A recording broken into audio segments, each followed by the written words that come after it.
6:30. Yep.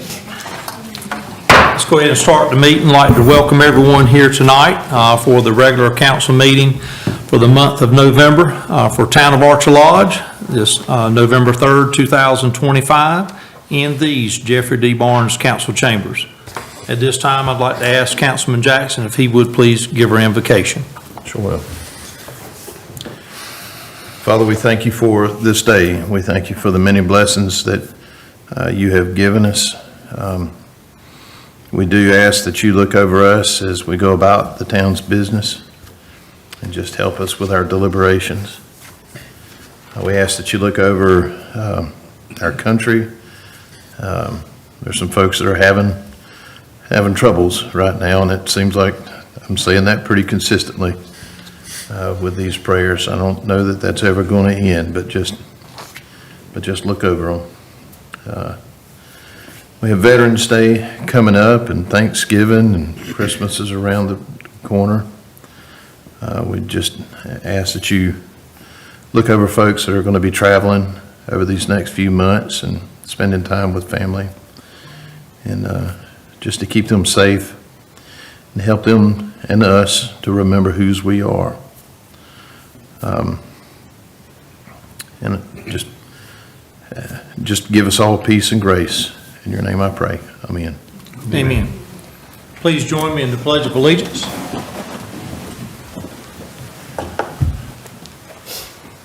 I pledge allegiance to the flag of the United States of America and to the republic for which it stands, one nation, under God, indivisible, with liberty and justice for all.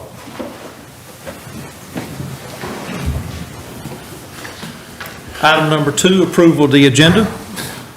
Do I have a motion to approve? So moved. Okay. I have a motion. Is there a second? Second. I have a motion and a second. Is there any discussion? All in favor? Motion carries. Unanimous vote. Item number 3, consent agenda. Do I have a motion to approve as presented? So moved. I have a motion. Is there a second? I'll second it. I have a motion second. Is there any discussion? All in favor? Motion, all opposed? Okay. Motion carries 3-1. Item number 4, open forum public comment. Do we have any signed up tonight? Thank you. Okay. Mr. Hubert Locklear. I just wanted to come and say, I know you're going to be voting at some point in time in the near future for the planning board and the Board of Adjustments. I've served on the board the last 2, maybe 3 years, and I've enjoyed it. Would like to keep on doing it. I think I bring some excellent. I've been in the town since 2001, and with my job, I also bring a lot of stuff that can help the board and all that. So I just wanted to let y'all know that I would love to continue to do that and serve for the town. All right? Thank you. Thank you. Thank you. Okay, that was our only sign up. All right, item 5, recognition presentation. 5A, Diabetes Awareness Month proclamation. Whereas diabetes is a chronic disease in which sugar levels in the bloodstream are above normal, and more than 1 million people in North Carolina are living with some form of the disease. And whereas diabetes is the 7th leading cause of death in the United States, and people with diabetes have a 50% higher risk of early death than those without the disease.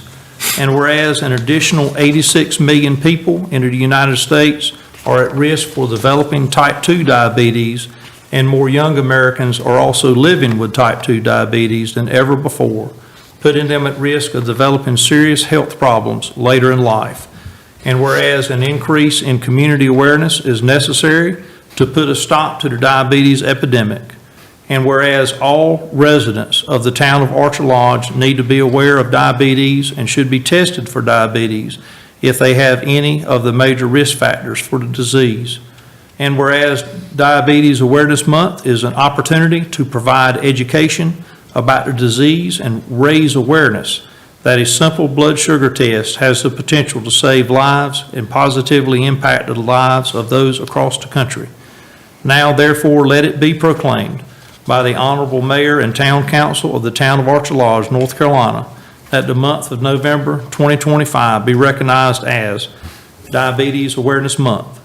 In the Town of Archer Lodge, North Carolina, I encourage citizens to recognize the impact of diabetes and to join the effort to confront, fight, and most importantly, change the future of this deadly disease, duly adopted this 3rd day of November 2025.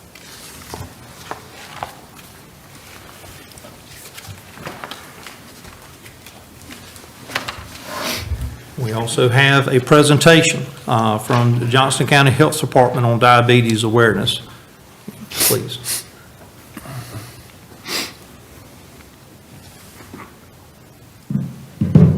I'm short.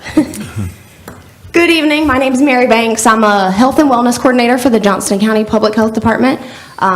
There I do a lot of prevention work. So today I'm here to acknowledge that November is Diabetes Awareness Month, as we just learned. Specifically, November 14th is World Diabetes Day, and that is a national recognition. The theme for the National World Diabetes Day this year is actually diabetes in the workplace. So recognizing that 1 in 7 U.S. adults actually live and work, they are working age with diabetes. So it is important for any awareness campaign to also add prevention. So with diabetes prevention, 1 in 3 Americans has prediabetes. Prediabetes is just a blood sugar that is above normal, but not quite high enough to be diagnosed with diabetes. So some important things we can do is to know our risk factors and also to participate in some activities that could help us prevent type 2 diabetes. So some risk factors for type 2 diabetes are being older than 45, being physically inactive, being overweight, ever being diagnosed with gestational diabetes. Those are some risk factors. And then some ways that we can prevent type 2 diabetes or lower our risk of developing type 2 diabetes are to quit smoking, to participate in regular exercise, to make sure we eat healthy, to make sure we are consulting with our healthcare physicians, and then participating in a diabetes prevention program. So with that being said, the health department will offer a diabetes prevention program for free in January of 2026. It is a year-long program that is geared towards teaching people how to eat healthier and exercise more to reduce their risk for type 2 diabetes. Any questions?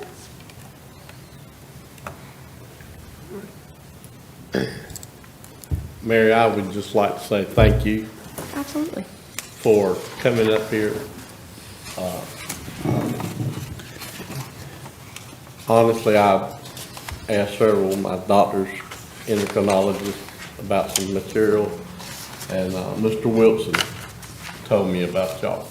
And I went down and just walked in and met her, and you would never ask for a nicer place to go and talk. And they provided the information for me. I brought it back to Ben. He put everything in this together. And I am, the diabetes is what's caused my liver failure. And I've been checked in and out of hospital 70 times in 2.5 years. And it's partly my fault because I let it get out of whack. And to get it back in, it takes a long time. But y'all's kindness and friendship down there has been a great to me. I appreciate everything you've done. And I appreciate you coming and doing this for us and getting us involved. Because if you don't get involved early with it, they can wind up like me. but I am glad to say that my liver has gone from a 13 to a 9. I'm getting better, and that is a miracle. That with scar tissue, it gets better, and, but thank you for coming. Absolutely. Thank y'all. Thank you so much for coming, and thank you so much for sharing with that information with us tonight. Okay, and we also have a Veterans Day proclamation. Whereas for decades, America has paused on the 11th of November, the anniversary of the armistice that concluded World War I, to remember and to honor our veterans of military service in proud and grateful recognition of the hardships and sacrifices by the millions of men and women who have defended our land in war and peace. And whereas the freedoms we enjoy have been purchased and maintained at a high price, as Americans have been willing throughout our history to fight and die to preserve their individual rights as guaranteed in the United States Constitution and the Bill of Rights. And whereas Americans owe a great debt to all those who have served in defense of this nation throughout the generations for their sacrifices, often resulting in permanent injury or death, which have preserved our unique form of government dedicated to human rights and respect for the individual, and preserved our freedoms and promise of liberty as an example for oppressed persons of the world.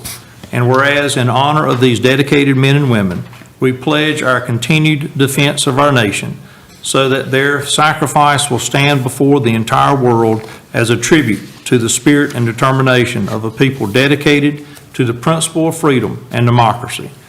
Now therefore, let it be proclaimed by the Honorable Mayor and Town Council of the Town of Archer Lodge, North Carolina, that the 11th day of November 2025 be recognized as Veterans Day.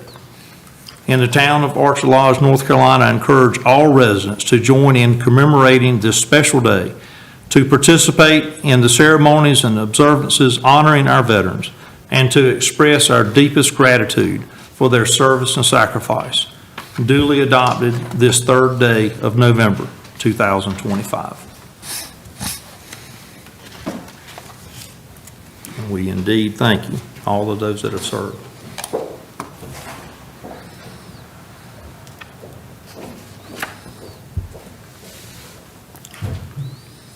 All right, number 6, discussion and possible action items. Item 6A, discussion and possible action on accepting the resignation of Councilmember Mark Wilson.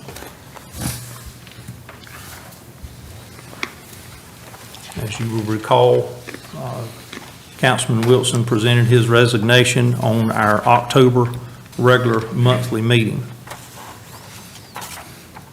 We appreciate his many years of service to the town. I believe that started actually on the planning board and councilman and on council for quite a number of years. Do I have a motion to accept the resignation of Councilman Wilson? So moved. I have a motion. Is there a second? Second. Okay. I have a motion and second. Is there any discussion? All in favor?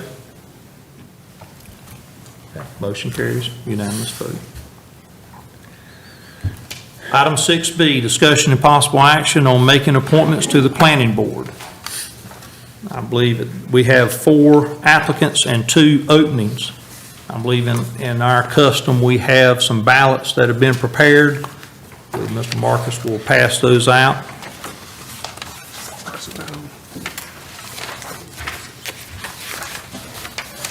And what we have always done in the past is just vote on these by ballot. Top 2 vote getters will receive the seats upon your approval.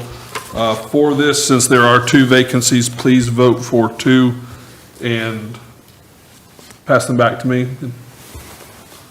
And also make sure you print and sign down at the bottom. Marcus, can I just initial? Yes, Because I need a full, long signature from you. wouldn't be able to read it. Thank you. Yes, that is fine.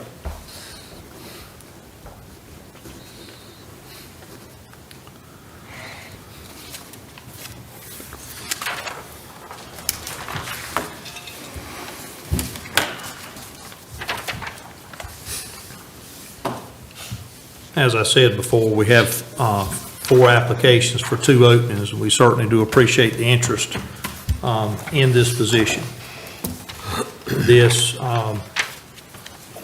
The opportunity to manage growth on a local level was a major driver in incorporation.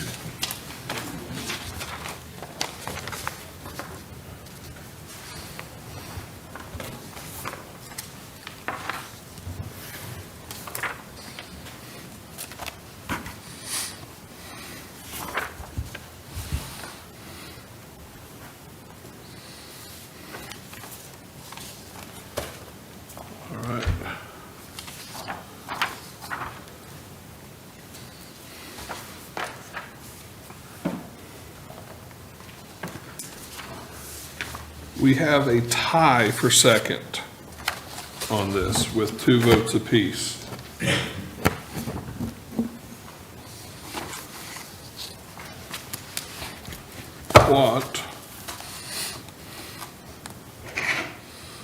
What we'll do, since we have a vote or a tie for second, what I'm going to do is I'm going to pass back your ballots, and I'm going to mark out the ones that you can't vote for. Vote for one of the 2 that are still there.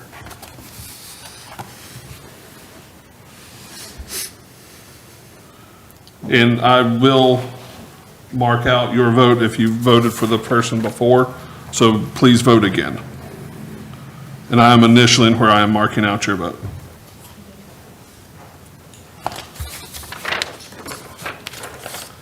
You will pass that down to Ms. Brewer. All the way down? All the way down. All the way down.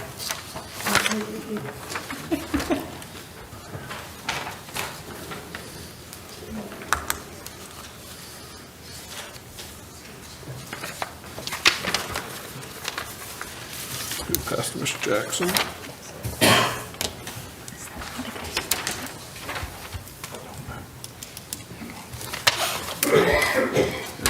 Mr. Castleberry, please.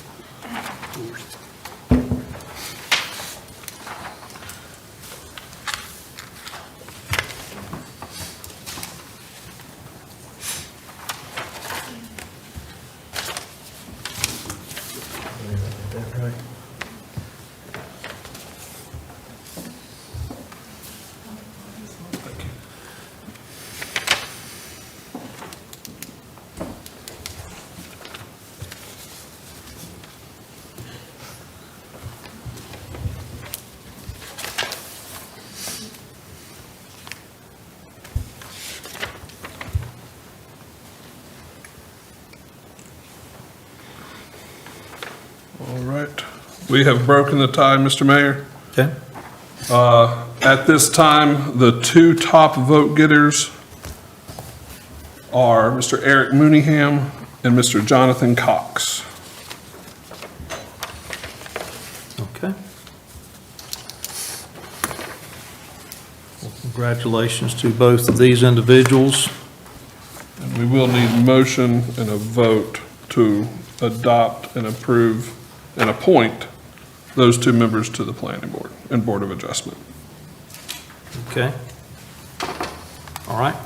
Do I have a motion to appoint Jonathan Cox and Eric Mooneyham to both the planning board and board of adjustment?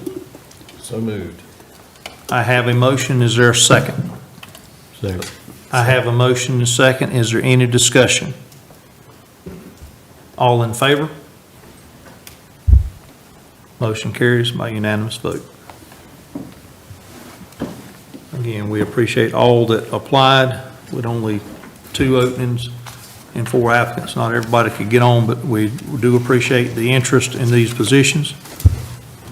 Again, a very important reason of why of incorporation and a very important function of the town.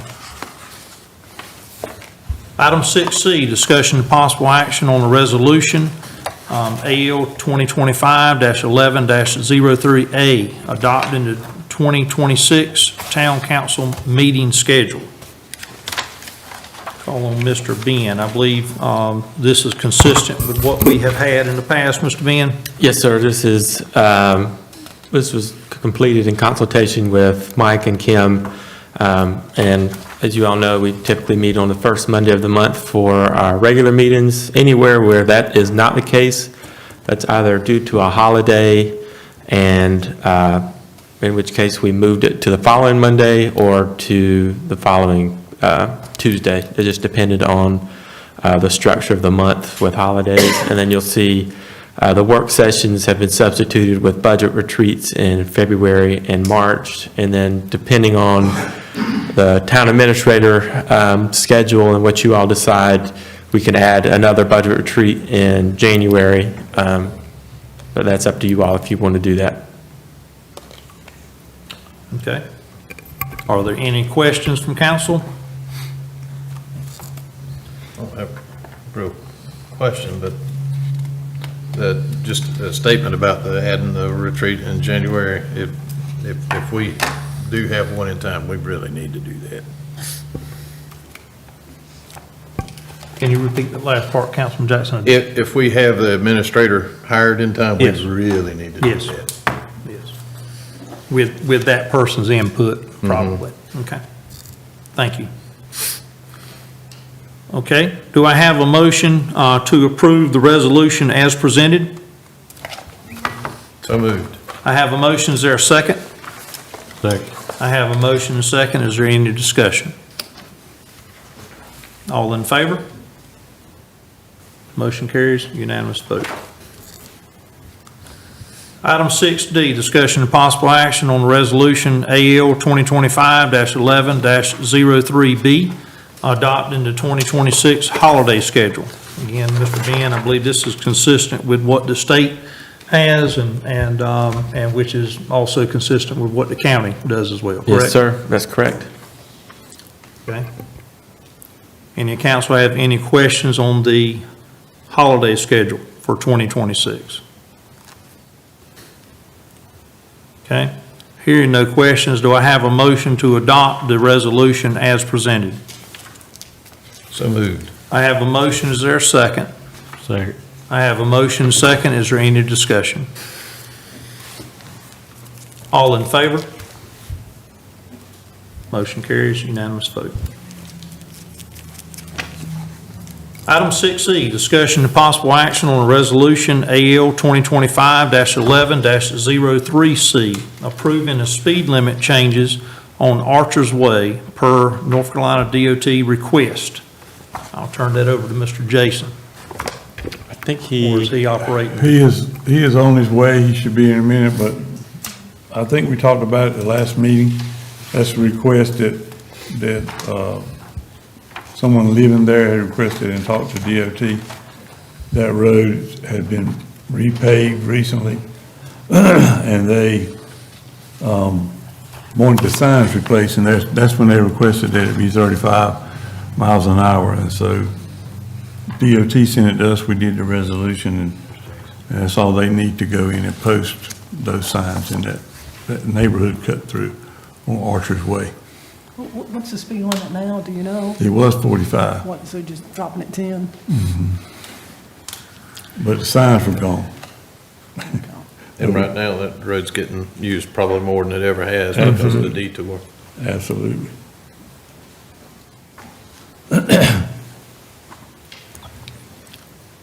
Oh, yeah. Any of council have any questions?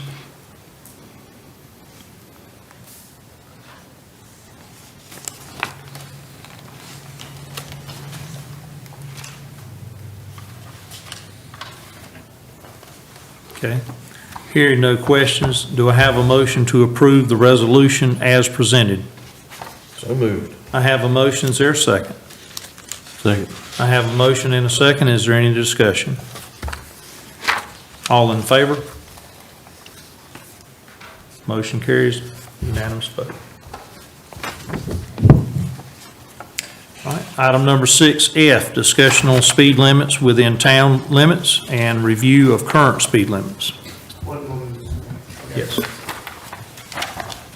Turn that over to Mr. Jason, who's got some information for us.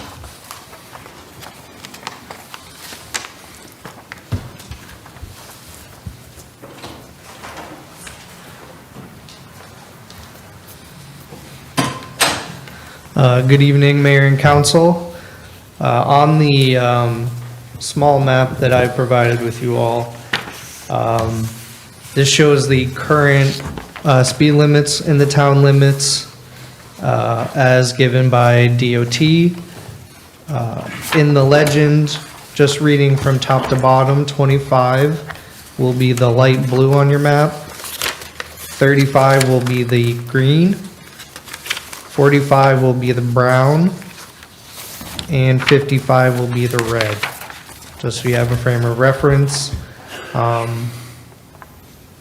We have discussed, a number of things as doing quarter mile out from town center, which being the intersection of Buffalo and Covered Bridge, being 25 out from a quarter mile. I think it might be a little bit more helpful to think of out to a certain point on the road, so that there's a little bit more thought. So like example, going out Wendell, out to the school, out on Buffalo, maybe out to Pace Farm or Windfall, and South Murphy. I don't know if we want to change that for discussion, but, or out to Loop Road as well, could be a discussion point for reducing. But yeah, so the brown will be the 45, that'll probably be what we really want to look at, especially along Buffalo and Covered Bridge. And then if we want to bring down any of the 35 zones down to the 25. I know in a previous meeting, we have spoken about Arch Lodge Road, the section between Covered Bridge and Buffalo, basically between the church as well as the community center. I know that there was a couple that felt like 25 would be appropriate there due to the amount of traffic, both foot traffic as well as vehicular traffic coming out of those two, crossing the street between those two parking lots and buildings. Council, is that something that you're in support of? Yeah, well, you could barely get above 25. That road is so short by the time you got to slow down anyway. You can, and you're correct. On several nights, you can barely get above that speed. There are other times where traffic is less. It might not hurt to have that defined. I don't think right now that short section actually has a sign up, at least that I couldn't find. You're basically Could we just make talk- it, I'm I'm sorry, sorry. 20, for Archer Lodge Road, could we make it 25 from end to end? They're going to be closing that section off anyway. I definitely wouldn't have a problem with that. Yeah, so from Covered Bridge to Buffalo, not Buffalo, to Wendell. Yep. Oh, all the way to Wendell. To Wendell Road, yeah. Oh, yeah. Basically, Right, the right, entirety of right, yeah, Arch yeah. Lodge Road. Right, So they're going to be closing that off at some point anyway. right. Yeah, that makes sense. You're talking about dead ending it? Mm-hmm. I don't have a problem doing it if we wait to do it when it gets dead ended. I don't like 25 mile an hour speed limits. I mean, I think they cause more problems than they prevent. And so that's the reason I'm just not a big fan of 25 mile an hour. And really, I'd rather not do the 35 mile an hour out so far, because you got Buffalo Road and Covered Bridge Road. They're both arterials that are, their purpose is to move traffic. And, other than rush hour, I really don't think traffic and speed is a problem. I like the 45 mile an hour. So I really don't see lowering it down to 35 just to go a certain distance from Town Hall, because there's really not that much things that generate congestion in that area. I know there's a huge volume of traffic that is running through that area. And I think that was where the complaints that we've heard, goes on, as how the volume of traffic going through and what can we do to calm that? I know one outlier, and Mr. Jason, correct me if I'm wrong, I'm sure that on the legend, I'm sure that some of these lines are bold-faced and others are not.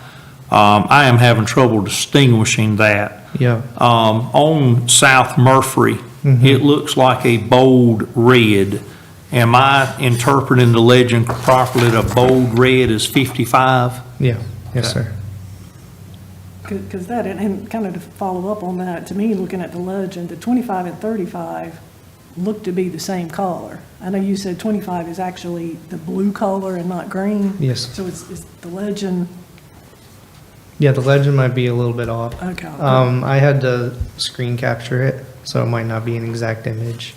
And I shouldn't have highlighted the actual color because that'll change Change it a little the bit. color. That was a That- poor that's what decision on my they- part, they look yeah. like they're the same color. But yeah, so the blue, at least they are different enough, the blue and the green. And you can see with the blue, most of those are in the subdivisions, if you just look at the map. So it makes sense that those would be lower. And then, the green, being the higher number of 35.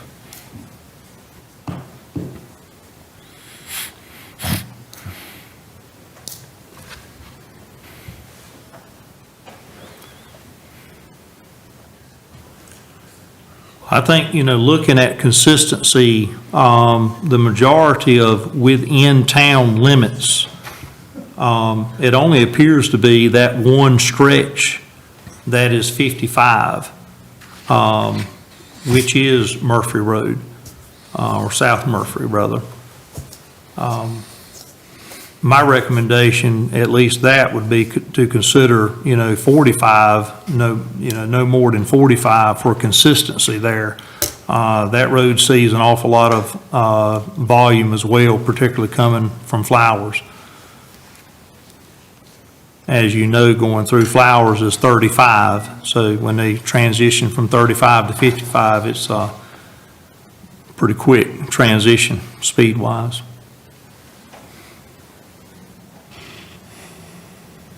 So the whole 55, I've been down it and looking at, trying to consider these speed limits. That whole run of 55 is through a pretty vacant area. I mean, there's not a lot of houses on that road. And so they're country roads, So I don't know that slowing traffic down through all that way, I wouldn't agree with that. I could see reducing it before you get into town, before you hit Covered Bridge. What point do you think would be a good point to transition? Well, there's past your house, maybe, where there's another subdivision on the left, if you're going from Covered Bridge, maybe out to that. I'd have to drive down it again and take a look, and I would just bring it down to 35 or so to, when you get to, just before you get to Covered Bridge. I think if you drop it from 55 to 35, you've got to have a 45 in between. Yeah, or drop it down to 45. Covered Bridge is 45 there anyway. But just drop it down so it's not 55 into a dead end, Well, that's what I was recommending so far as move to 45. It would be consistent with what is on Covered Bridge, which you're coming off of and going toward if you're coming from Flowers, which, Yeah, I see trust me, that. there's a lot of volume headed that direction. Yeah. And would also be consistent with the majority of Buffalo Road as well. Right. Yeah, I can see that. Coming around that blind curve there at the bottom, is on both sides really for the homes, and there is a new subdivision there, and will likely be in the future. But there, like I said, just for the sheer volume.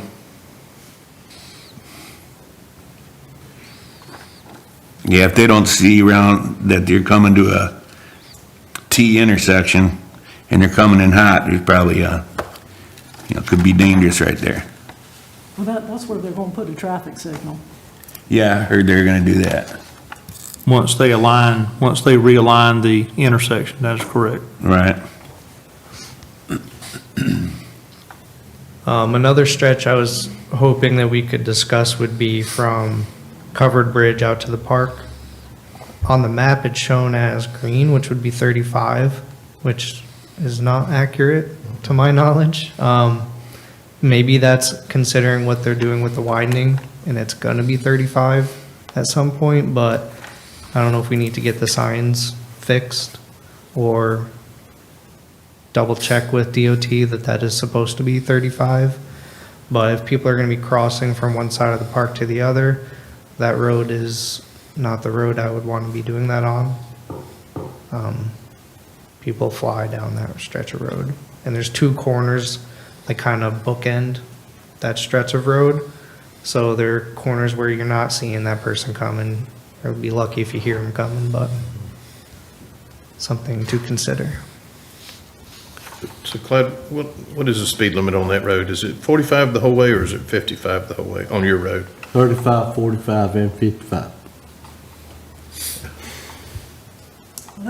What doesn't seem right is, if you look at it, you got little itty bitty sections Yeah, of it changes. 55. It makes no That's, sense. Yeah. that's what I was just sitting here looking at is, why have you got 3 sections of 55? You don't have time to get up to 55 on some of them, and you gotta slow right back down. I mean, to me, it makes sense to be 45 all the way through Yeah. there. And when I had the highway patrol do that month of watching people down there, from the park down on Castleberry, that curve, around there where I live at, there's, he said that 27% of the cars are running over 60 miles an hour. 27%. 17 were running over 65 miles an hour. And so, I mean, just, the sad part about it, we gotta do what we think is right. But you can't control them mashing the foot feet on a gas car. Vehicle. But there's a lot of food line, and there's a lot of big 18-wheelers use that road now through that shortcut through there, so, but I would rather it be 35 or 45 the whole way, except for right there at the park where it needs to be, at least 35 should be. But it's hard to jump from 35 to 55. Yeah, you'd have to have a 45 in between. And that's what's happening now. Why don't we ask them except for right there at the park, just make the whole thing 45 to make it easy. Yeah, because there's little, I can't believe it's not all 45, but there's just short sections of 55. That just doesn't make a lot of sense. It's not the only place in Archer Lodge that is broken like that. Yeah. Yeah, we go. That's part of this, that's the reason for the discussion, right? One of the reasons. And I would say, looking at this, I've noticed there are some sections that are questionably red. And I think that's because if they don't have something posted, it defaults to the county number, which is Like in the 55. subdivisions. Yeah. People doing 55 in little subdivisions, I don't know about that, but I can check with DOT just to confirm what that amount is. And then whatever you all would like to see for that road, if it's 35 out to a little bit past the park and then 45 beyond that, I think that's reasonable. But that's up to you all. You have a couple of very dangerous curves. Fortunately, the one right there at the park where the little house was removed, and it has been shaved down, and it's in a much better shape than it has ever been in my lifetime. But it's still, it's different elevation there. You're going uphill around the curve. It's a dangerous place, particularly with those double driveways now of both the east and west side at the park. And I think looking to the future, just on that topic, we'll want to have obviously have signage for those, for pedestrian crossing there. Maybe, I'm sorry. Yeah. I almost got hit a couple weeks ago. yeah, Moving those soccer goals, we were hitting the road a little bit, and cars did not slow down at all, regardless of going around that curve. so that's a discussion that we can start having with DOT, just so when we're ready to do that, I will say, we did apply for a grant to potentially get a crosswalk right there at the park, which would be nice, as well as I know you all talked about a crosswalk potentially between the church and the community center, and we've applied for that, and I spoke to someone in the district engineer's office at DOT, and they said we appear to be a good candidate to receive that grant. So, we won't find out till the new year on that, but there's a good chance we could receive that, and he said, even if we don't receive that grant, there's some other avenues where DOT could find some funds, and we wouldn't have to be on the hook for pedestrian crosswalks. But I want to bring that up while y'all were talking about the park. Did that include a signal? I'm just thinking of, Gorman Street going up to Avon Ferry. There's a greenway that crosses, and they actually, I think, Yeah. have a traffic it's like a signal there. pedestrian signal. Yeah, in the application, I did request at least for the park, like a flashing,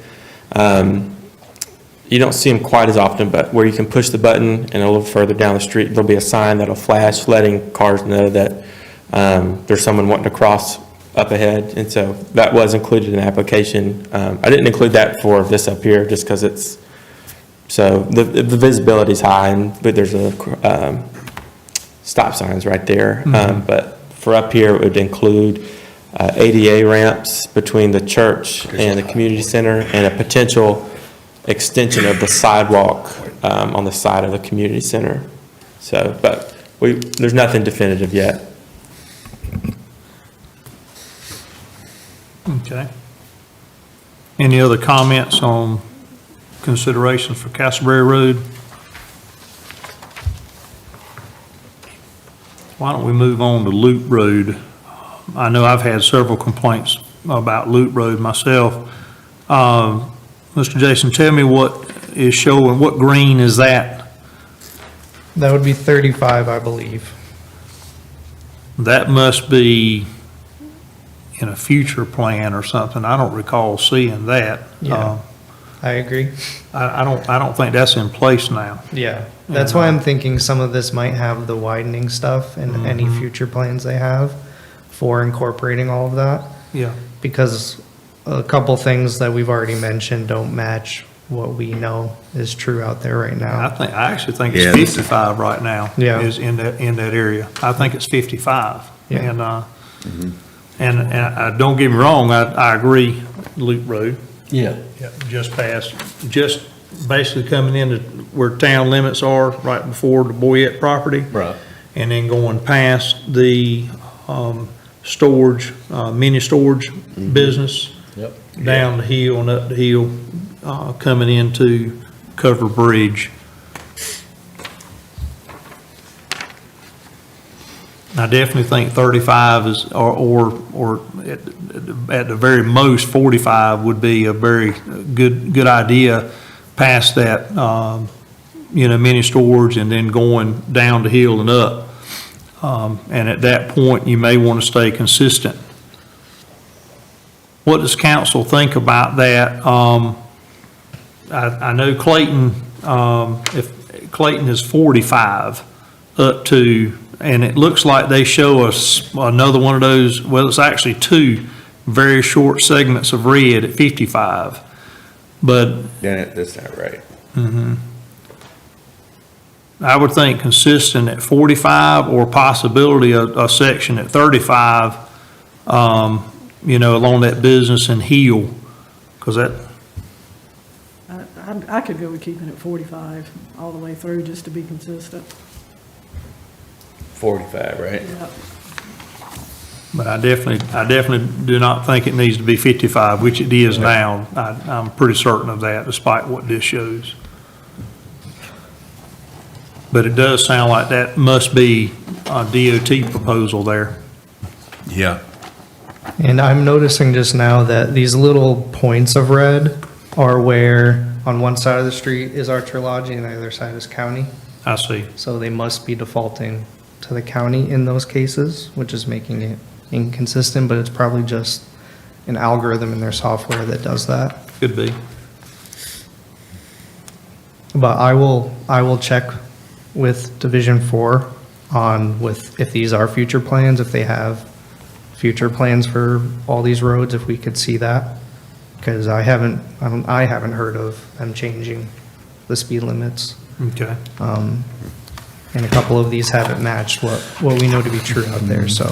That's, And I'd kind of like to take this and just ride around and look at the roads a little better with this in mind of what they are.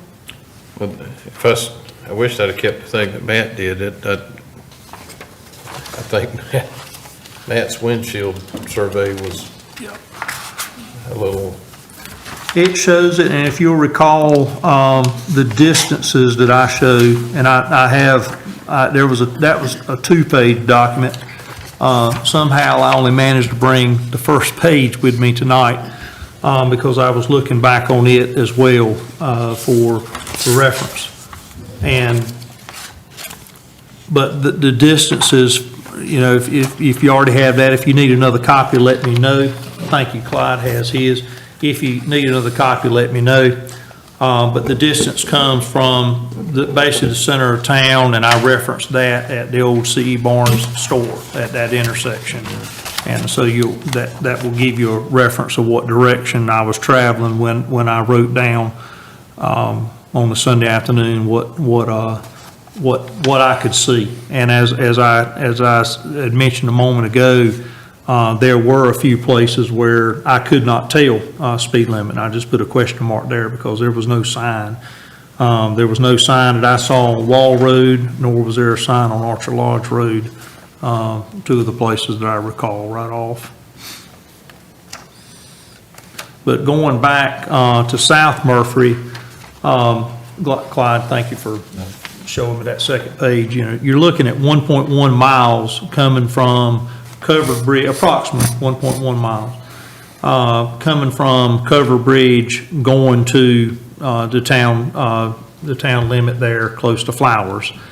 And the speed limit is 55, except for the last 1/10 of a mile, it turns to 35, which is, you know, consistent with what is shown in Flowers. But that is the distinction there. In my opinion, I think as you come down that road going back toward the center of town, I think you know, it should be considered or of consideration of adjusting that potentially down to 45. Again, staying consistent with the other arterial roads, you know, going through the center of town.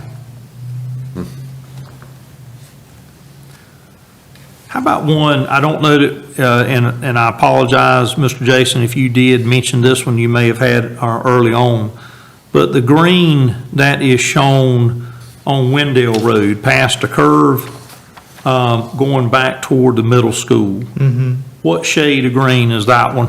I believe that's the 35. Okay, it doesn't make it all the way, the 35 miles zone doesn't go all the way to the school though. Yeah, this map is, It changes from 35 to 55 right at, I think right at Dean Castleberry's house. yeah. it is. It changes from Right at 30 his line. 35. Mm-hmm. It's 35 around the curve, that short section around the curve, and it changes to 55 right before you get to Dean's house.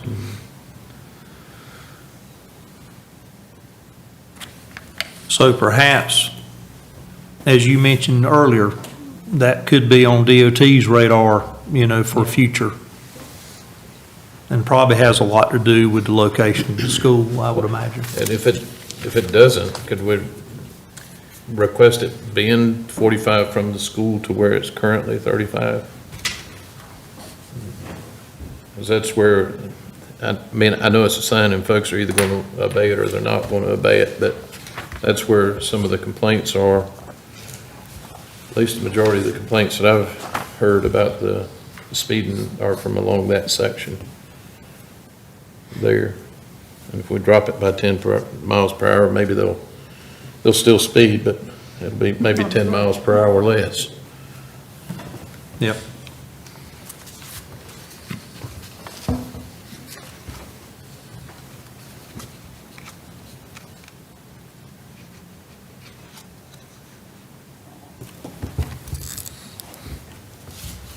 And then if the DOT changes it, the whole thing to 35, then I'll be all right with that too.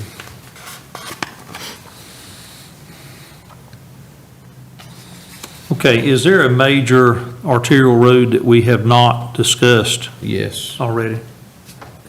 We've not really talked about Covered Bridge Road from Barnes' store going towards Buffalo Creek, that short section there where it goes from, you have a, what is it, 55, then 35, then 45 right before you hit the stoplight.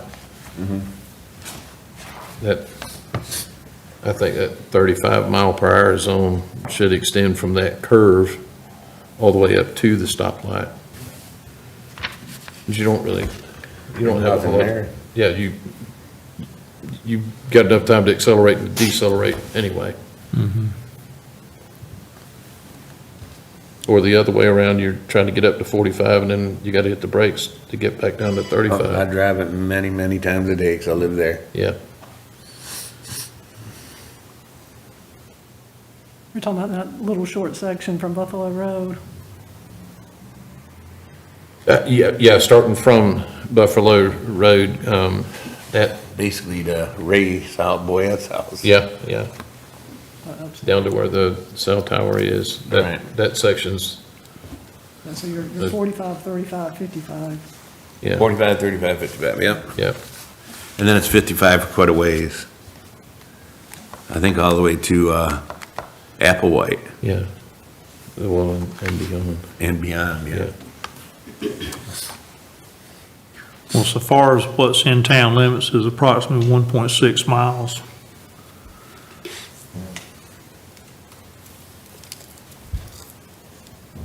But that original section of 35 around the curve where Miss Annie Ruth O'Neill used to live, that was changed a number of years ago at the request of DOT as well as residents.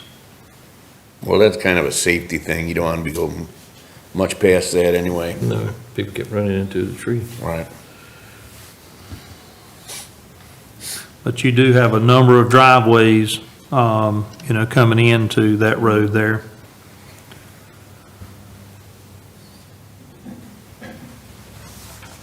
Again, I think the whole intent is to try to calm traffic, particularly as all these roads intersect toward the center. To do what you can, because there's a number of folks that That just makes. it can't hardly get out of their driveway. I think it's good. Because it just makes it consistent with the rest of that. There's a lot of houses Slow it down around here. on Cecil Road. 35 is all the way down. Hampton, There's nothing here. that are but going out, smart. and then on There ain't the nothing there. No house. north side We're of turning 45, there's not a single house. Covered Bridge, Right. But when you're coming. just from before this you way, get to Cecil speeding up to Jones, 45, that slow down to subdivision 35. on the left goes all the way to the road. I don't- I know, I do it all the time, so I'm just used to it. And I do slow down. I don't speed through there. Well, Okay, I think that the intent, just where we don't have multiple conversations at one time, I think the intent of tonight's discussion and previously has been to look at the major arterial roads, not necessarily roads going into subdivisions. We had an example earlier, where if the residents of those subdivisions request such, then certainly that can be reviewed but I think the intent is the major roads. Mayor Pro Tem Casper, did you have what was your comment earlier? The, on Cecil Road, there in Tafton, there's a lot of cars. There's a lot of streets there and a lot of cars coming out, and the only way they got out is come there. So I think there's a lot of cars trying to get on Covered Bridge between, Cecil Road and the Little River down there where the town limit sign is. Where Buffalo Creek is. Yeah, Buffalo Creek, yeah. So that,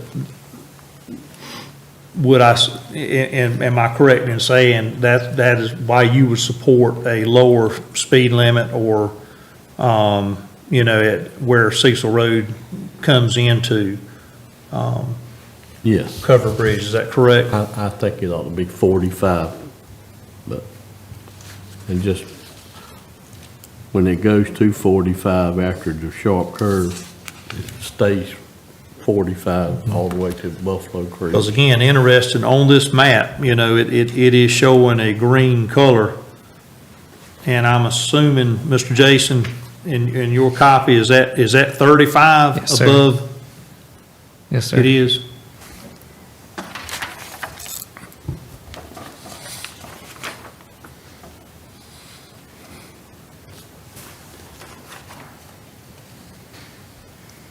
Okay.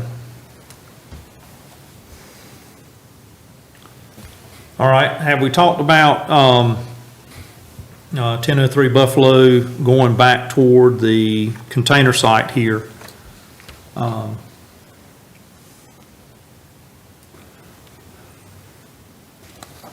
It looks like 45. Yeah. Yeah, after the short section that is currently 35 right here in front of Town Hall and beside the community center. It looks like 45.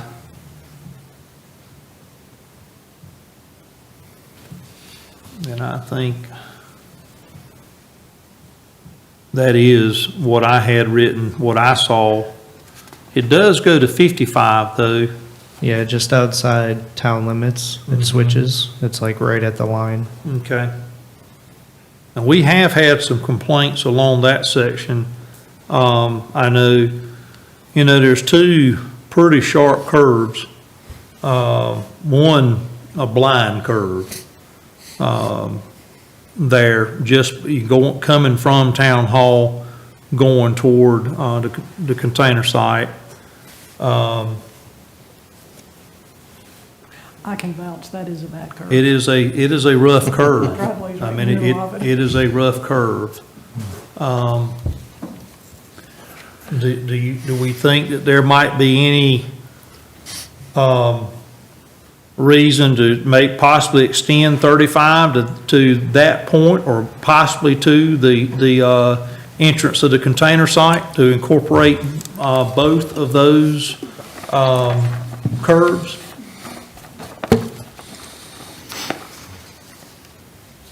I'm fine with it staying 45. The only time I think there's been, and it's been years since I've noticed, it used to be on Saturday night, you'd see somebody lose control and go in Kent Price's mom's yard and hit a tree or something, but you really don't have a whole lot of accidents that I'm aware of going down that curve. Well, I know pulling a trailer coming out of that road onto, you can look right and left again and pull out, and one can surprise you quickly. Yes. Coming around that curve. And that's where I'm coming from. If you could potentially slow traffic down, to give a little bit more reaction time for both parties, those pulling on and those are already on the road.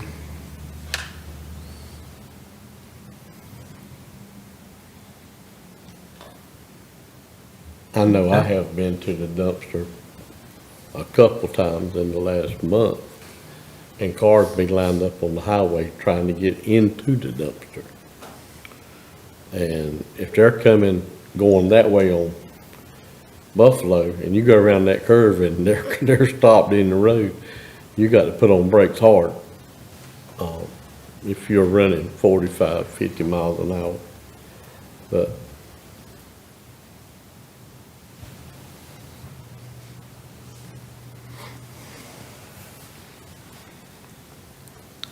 Okay. Well, Mr. Jason, have you been keeping a running list of suggestions? Yes, I sir. hope.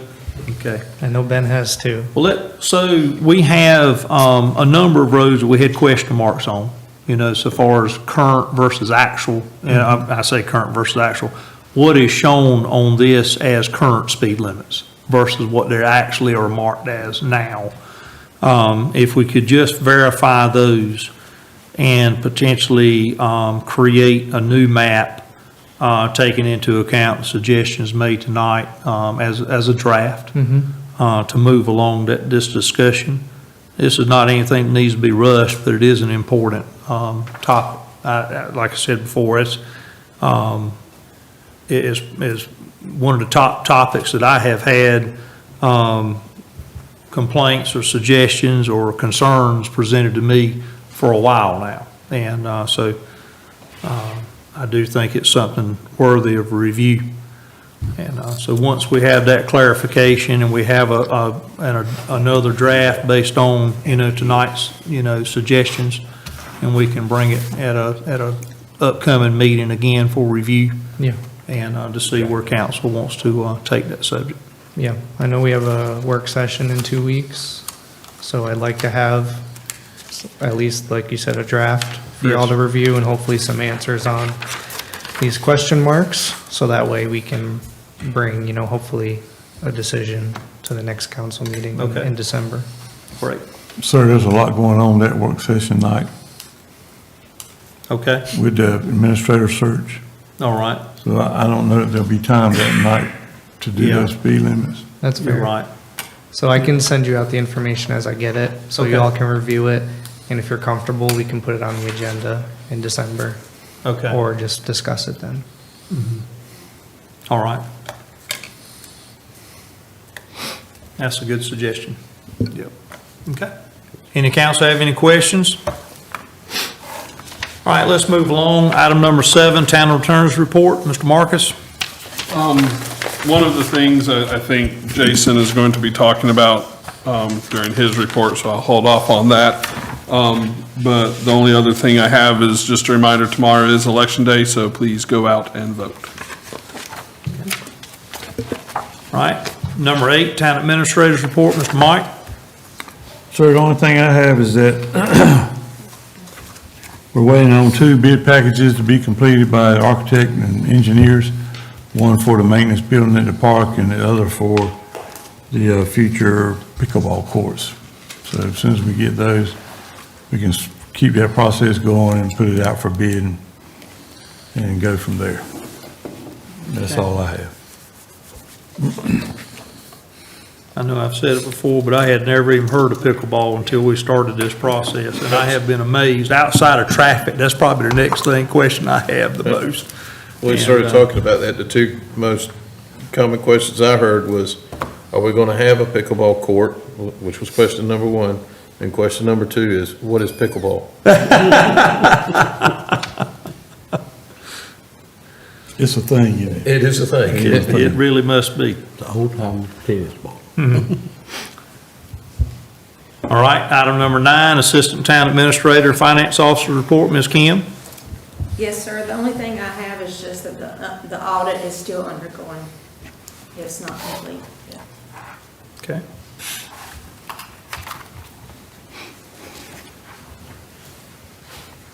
All right, item number 10, Interim Town Clerk's Report. Mr. Ben? Thank you, Mayor. Just want to let you all know that the work session 2 weeks ago was our first live streamed meeting for the town. Moving forward, all meetings will be live streamed. You probably saw the new cameras that are in. We've been working a lot with PEG Media, with Gary McConkey and his team. And it's been a process to make sure we've got everything in the right place, but we're finally in a place where we can consistently live stream our meetings. So if residents want to check that out, that's on our YouTube page, which is youtube.com/Town of Orchard Lodge. You can also find it on our homepage, which brings me, I want to make you all aware that our website has been updated. It's not completely finished, but it has a new look. We've got drone footage on the homepage, updated buttons, so it's a lot easier for folks to find what they need. Town news looks a lot better. Town events, this is, sometime this week, I'll build out 2026, now that we've got the meeting calendar and the holiday calendar approved, and it'll have every meeting for the year, so folks can, if they want to, they can plan out their year and come to every meeting they want to. And then agendas and minutes will also be posted on those links. It's going to be really nice for residents to be able to find things easier. Our YouTube is linked to the homepage, so as you can see, the work session is there, but if folks want to click on our YouTube, they can just click that link right there.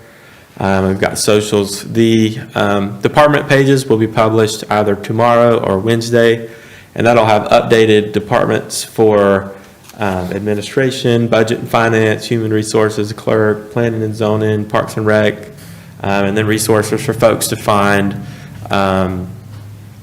links to county services and public safety, north side, those sorts of things.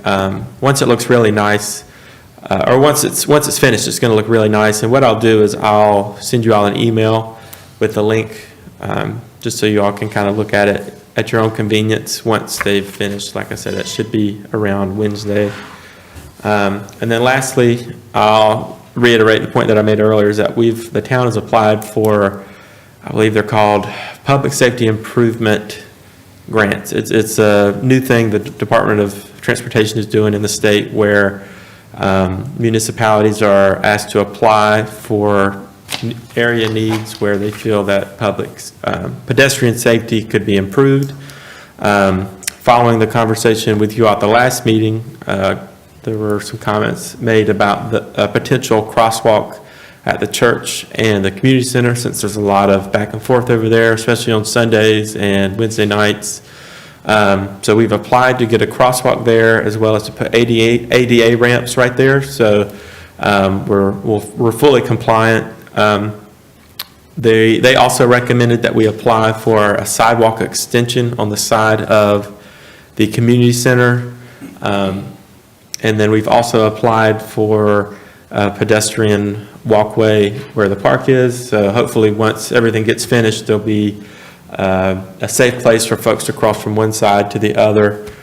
And we've also applied, like I mentioned earlier, for flashing signals, sort of, I don't remember the exact distance, but put back from the crosswalk itself, so folks can hit the crosswalk, flashing sign goes off. That way, if a car's coming, they can kind of get advance notice that someone's at the crosswalk. I should hear about that either right before the year ends or early January, but as soon as we hear back from that, I will make you all aware of the results. But I think that's all I had, if there's any questions. Okay, are there any questions? All right, moving along to item number 11, Town Planners Report. Mr. Jason? Yes, good evening again, Mayor and Council. Item 11A is just to receive as information. What we'll discuss a little bit tonight is item 11B, which is an updated House Bill 926. As noted on the document that Marcus provided, this became law on October 6th of this year. The only section that we're really concerned with and need to be aware of is the last section, which is on the back side of the page, titled Prohibit Waiting Periods for Refiling of Development Applications. If an application is withdrawn or it's denied, the regulation or Unified Development Ordinance may not include waiting periods to prohibit a landowner, developer, or applicant from refiling a denied or withdrawn application for a zoning map amendment, text amendment, development application, or a request for development approval. So black and white, what this means, if we receive an application for a new subdivision and for whatever reason it is denied, they can come back the very next day, maybe even before they leave council that night. They can submit that application again for review with typically we have waiting periods. People have to wait before receiving another determination. This section of 160D removes that essentially. What that means procedurally, we're not entirely sure. A lot of people in planning around the state are trying to figure out where this falls, like what it actually means if someone wants to return an application the next day. Like, do they have to provide new information? Do you just have to review the same exact information over again and deny it again in perpetuity? There's a lot of questions still around this, but just wanted to make you all aware, and I don't know, Marcus, if you have more information. Sure. Obviously, it's a hot topic.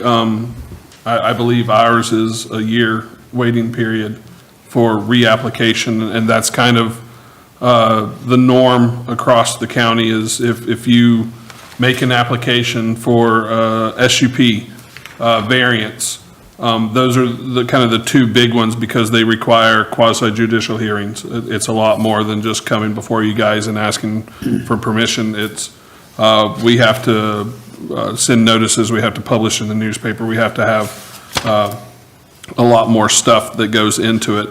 And kind of the talk around the other towns that we're attorneys for is kind of what Jason was saying is we deny it and then they turn around and immediately file the exact same application with no changes, and we have to go through the entire process again.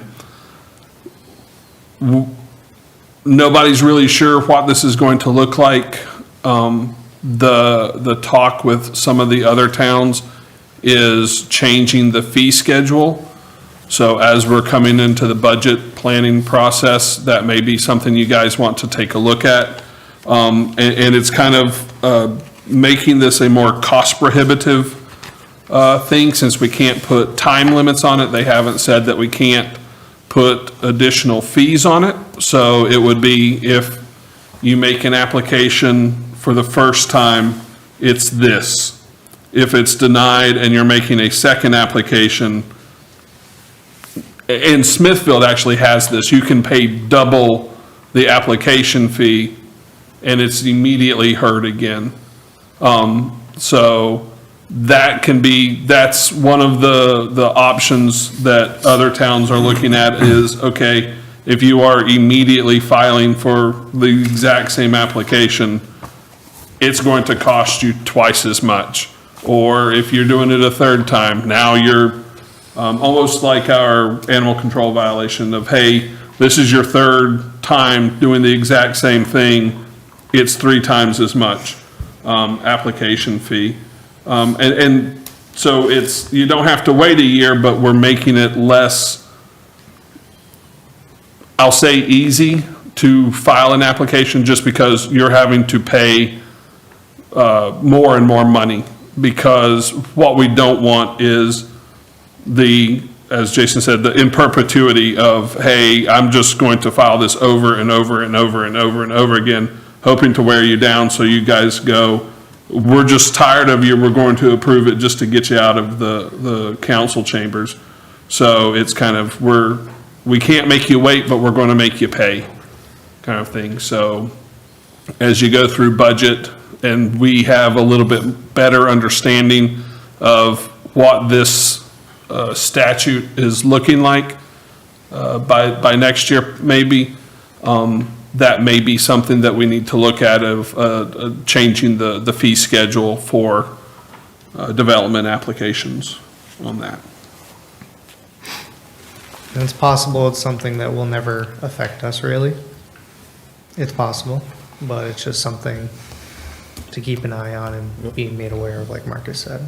The state over the past few years has been, I don't know, it seems like to me they've been on this thing of, one, taking planning and zoning away from the towns if they could, or when they can't, make the towns the bad guys. You know? I'm a good guy, I promise.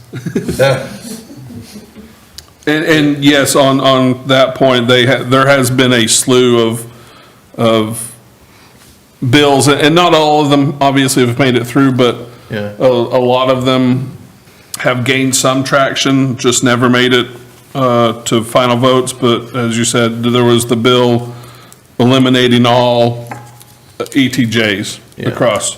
and kind of limiting what you can do with planning and zoning regulations, and so there, it has been a focus a lot recently of the General Assembly, so.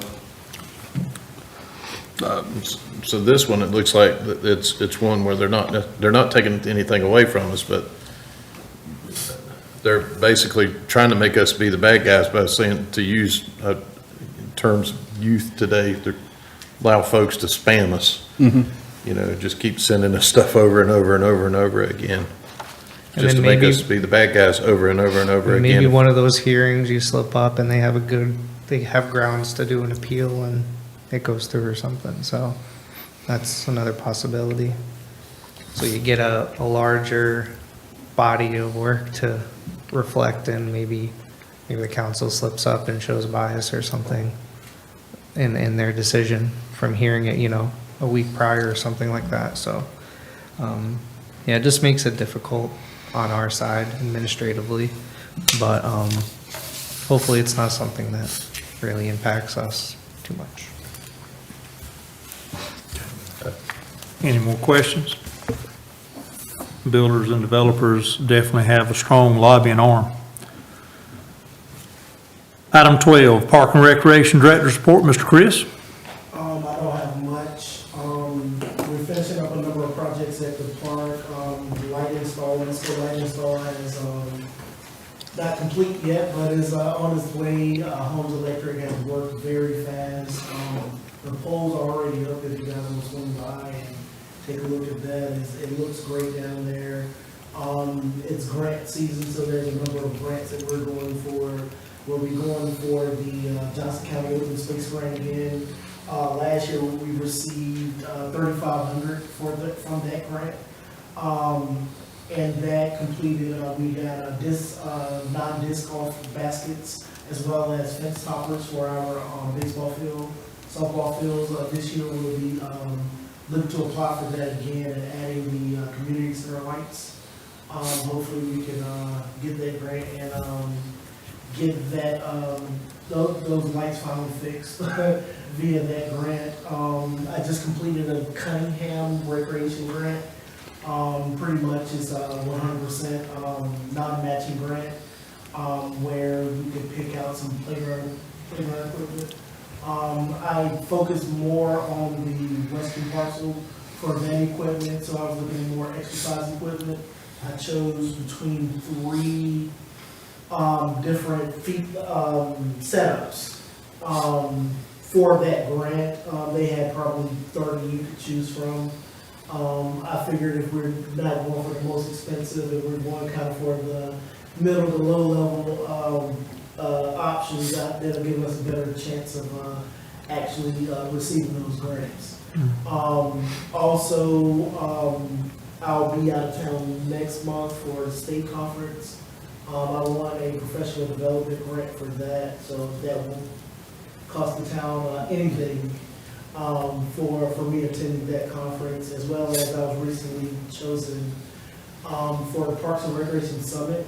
That'll happen in April in Tucson, Arizona. Again, this is a free grant or chance that I won as well.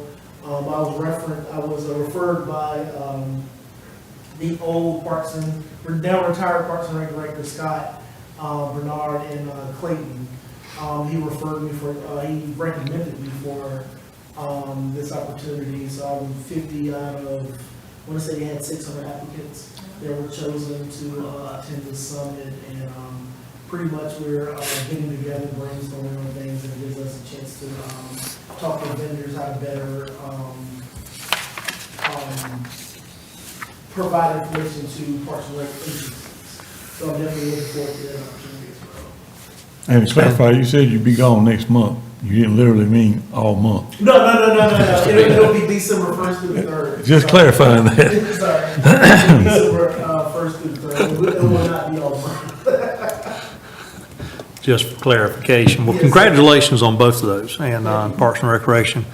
The program is coming right along. It's one of the biggest things that we offer, and I'm very proud of those, and looking forward to what the future holds in that as well. As well as we participated, we partnered with Clayton this past fall for flag football. We'll be looking to add it to go again in the spring, but our 7 and 9 year old, both teams made the championship. We lost. The 7 and 9 year old team lost pretty handily. It was unfair all year with that team anyway. But our 10 and 12 team won the championship for the second year in a row. So we'll be looking to defend our championship in the spring. All right. Awesome. Sounds good. Any council have any questions? All right, item 13, Mayor's Report. Like to thank all of our veterans in advance for Veterans Day. I think this is something we should be doing every day as well, but particularly this month of November as we honor Veterans Day, 11/11 at 11, the date and time of the signing of the armistice. Also, speaking of thanks, hope everyone's family has a wonderful Thanksgiving at the end of this month. And don't forget to vote tomorrow. I believe polls open at 6:30 and close at 7:30. Is that correct? Okay. All right. That's all I have. Item 14, council members' remarks. Councilman Jackson. November 10th. If you didn't know it, you'll know it November 10th, but because every Marine in town is going to tell you it's the Marine Corps birthday. I'm just getting ahead of the Marines on that. Then obviously Veterans Day the next day. Well, a couple of us are going to, they have a big event in Smithfield. It's a big, nice event. And then there'll be several of us that'll meet out here and then probably venture on to other places from there. And then Election Day, go and vote. Okay. Item 14B, Councilman Bazzelli. Well, it was the Navy's 250th birthday this year. All I'm saying is the Marines don't let anybody forget when their birthday is. That's right. Yeah, we drive them around a lot. So, no, I have nothing other than that. Okay. Item 14C, Mayor Pro Tem Castleberry. Also, I want to remind everybody about Veterans Day and the reason we celebrate it for the fallen soldiers and the soldiers still in it. And, one of the things, I've got a lot of questions, call me, and, the water main in the Castleberry Road at 42, it's undermined the road. And it's been shut down since last Sunday night.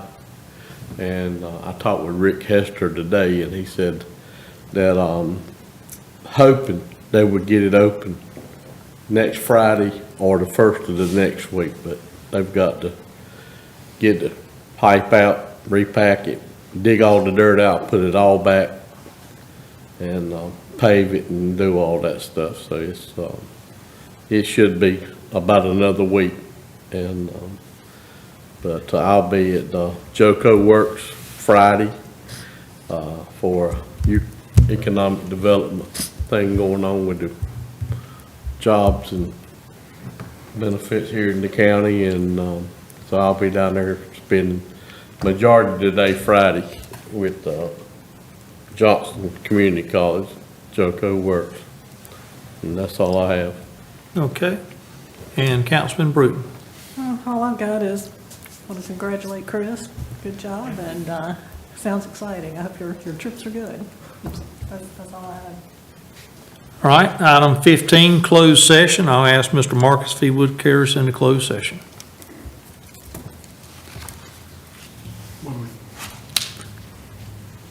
Personnel. Okay.